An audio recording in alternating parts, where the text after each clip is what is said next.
नमस्कार। आप सभी का स्वागत है हमारे YouTube चैनल एक कहानी पर। दोस्तों, आज की कहानी है मेरे घर में मेरे शौक के लिए भी जगह नहीं। ये क्या मम्मी जी, आप यहाँ लॉन में इस के ऊपर बैठकर किताबें क्यों पढ़ रही है? आसपास के लोग अपने घर की खिड़कियों में से देख रहे हैं। आपको ये अच्छा लग रहा है? हमारा भी कोई स्टैंडर्ड है। आपको बैठना ही है तो यहाँ ये टेबल कुर्सी रखी है, उस पर बैठकर पढ़िए। सुरभि गुस्सा करती हुई सास मधु जी से बोली। मधु जी वहाँ से उठी और अपनी किताबें लेकर सीधे अपने कमरे में आ गई, जहाँ उनके पति सुरेश जी बैठे हुए थे। मधु जी को कमरे में आता देखकर बोले, क्या हुआ, तुम कमरे में कैसे आ गई? तुम तो बाहर लॉन में हरी हरी घास पर बैठकर पढ़ना चाहती थी ना? हाँ, पर बहू को पसंद नहीं मेरा लॉन में हरी हरी घास पर बैठकर पढ़ना। ये उसके स्टैंडर्ड के खिलाफ था। मधु जी ने मायूस होते हुए कहा। बहू गलत थोड़ी ना कह रही है, आसपास के लोग देखेंगे तो क्या सोचेंगे? सुरेश जी ने कहा, सही कहा आपने, पर मैं अपनी किताबें कहाँ बैठकर पढूं? अरे पूरा घर तुम्हारा है, जहाँ तुम्हारी मर्जी पड़े वही बैठकर पढ़ो, किसने मना किया है? सुरेश जी ने कहा तो मधु जी ने उनकी तरफ मुस्कुराकर देखा और फिर कहा, चलो ठीक है, मैं बच्चों के कमरे में चली जाती हूँ। कहकर मधु जी अपने 8 वर्षीय जुड़वा पोतों अंश और वंश के कमरे में चली गई। पर वहाँ देखा तो बच्चे वीडियो गेम खेल रहे थे। मधु जी वही बैठकर पढ़ने लगी, लेकिन बच्चे हैं, खेलेंगे ही तो शोर भी करेंगे। शोर से मधु जी पढ़ाई में कंसंट्रेट नहीं कर पा रही थी, इसलिए बच्चों को थोड़ा चुप रहने के लिए कहा और तो उन्होंने जवाब दिया, क्या दादी, खेलेंगे तो शोर तो होगा ही ना। मधु जी वहाँ से उठकर डाइनिंग रूम में आ गई। अभी उन्हें वहाँ आकर बैठे 5 मिनट भी नहीं हुए थे कि उनकी बेटी अवनी ने आकर उन्हें पालक थमा दिया। मम्मी, आप प्लीज़ पालक साफ़ कर दो ना, शाम को पालक पनीर बनाएंगे। अरे बेटा, शाम को पालक पनीर बनाएंगे तो बाद में साफ़ कर दूंगी, अभी मुझे पढ़ने दो, मधु जी ने कहा। क्या मम्मी, जब देखो बस पढ़ाई पढ़ाई पढ़ाई। कौन सा इस उम्र में आपको डॉक्टर या बैरिस्टर बनना है? अवनी नाराज़ होते हुए बोली। उसकी बात सुनकर मधु जी को बहुत गलत महसूस हुआ, इसलिए उन्होंने अवनी से कहा, कह दिया ना, बाद में साफ़ कर दूंगी, अभी काम रुक रहा है तो बोलो। कहकर मधु जी अवनी के कमरे की तरफ चली गई, लेकिन उसके कमरे में पहुंची तो देखा सारा सामान बिखरा पड़ा था। मधु जी को अपने कमरे में देखकर अवनी पीछे से बोली, अच्छा हुआ मम्मी आप मेरे कमरे में आ गई, आज मुझे अपने कमरे की सफाई करनी है, प्लीज़ मेरी मदद कर दो ना। हे भगवान अवनी, अपना कमरा बिखेर कर तुम रसोई में पालक के साथ क्या कर रही थी? मम्मी, साफ़ सफाई करते करते अचानक से याद आया कि शाम को पालक पनीर बनाएंगे, पर अब आप मेरे कमरे में आ गई हो तो प्लीज़ सफाई करवा दो ना। तुम्हें अभी तो कहा था कि मैं पढ़ रही हूँ, फिर तुम वही बकवास करने लगी। क्या मम्मी, हर बार आप अपनी पढ़ाई का बहाना लेकर बैठ जाती हो, अवनी ने कहा। तुम्हारा कमरा, तुम्हारा सामान तुमने बिखेरा तो सफाई भी तुम ही करो। मधु जी 2 टूक जवाब देकर अवनी के कमरे से बाहर आ गई। फिर सोचा बालकनी में जाकर बैठ जाती हूँ, तो वहाँ अमित बैठकर लैपटॉप पर मैच देख रहा था। देखकर मधु जी ने कहा, बेटा तुम हैंड फ्री यूज़ कर लो ना, कितना शोर हो रहा है। क्या मम्मी, चैन से क्रिकेट तो देखने दो, बेटी ने जवाब दिया। पर बेटा मैं पढ़ाई कर रही हूँ। क्या मम्मी, आपको इस उम्र में पढ़ने का शौक़ चढ़ा है? आप किसी और कमरे में जाकर पढ़ लो ना, मयंक ने कहा। तो मधु जी दोबारा डाइनिंग रूम में आकर बैठ गई। अभी उन्होंने अपनी किताबें सेंटर टेबल पर रखी ही थी कि इतने में सुरभि वहाँ आ गई। अरे मम्मी जी, डाइनिंग रूम तो साफ़ सुथरा रहने दो, अगर अचानक से कोई आ जाए तो कम से कम ये कमरा तो साफ़ दिखे।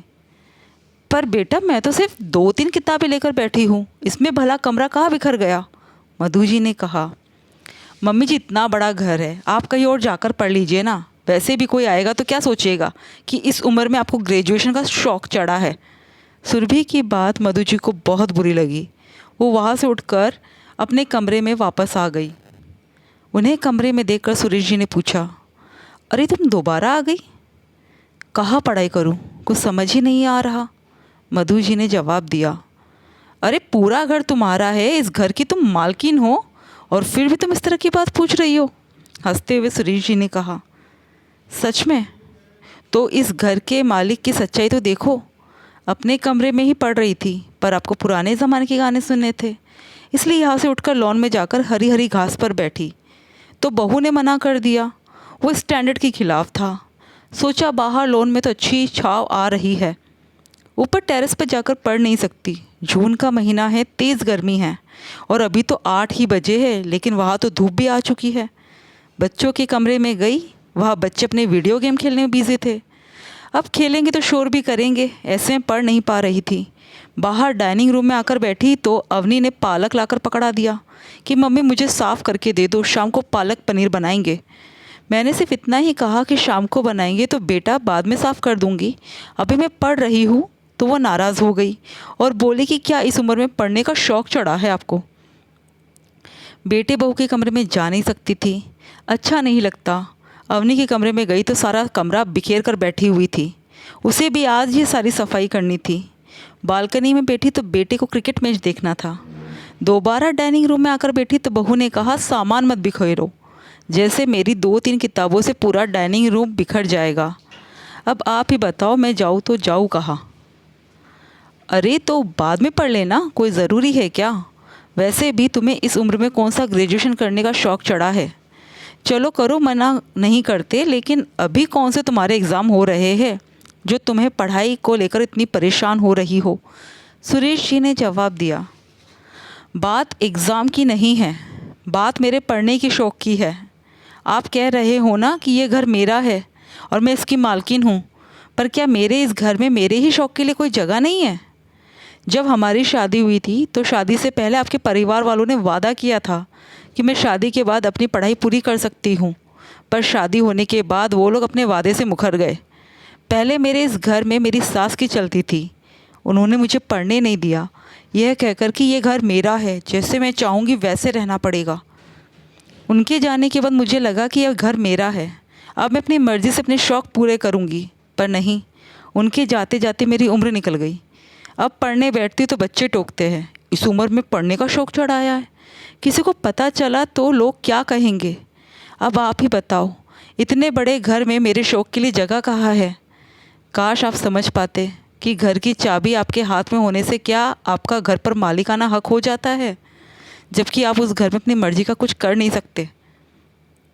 कहकर मधु जी अपने कमरे में वही बिस्तर पर अपनी किताबें रख कर रसोई में काम करने चली गई, जबकि सुरेश जी पीछे सोचते ही रह गए, आखिर कुछ गलत तो नहीं कहा था मधु जी ने।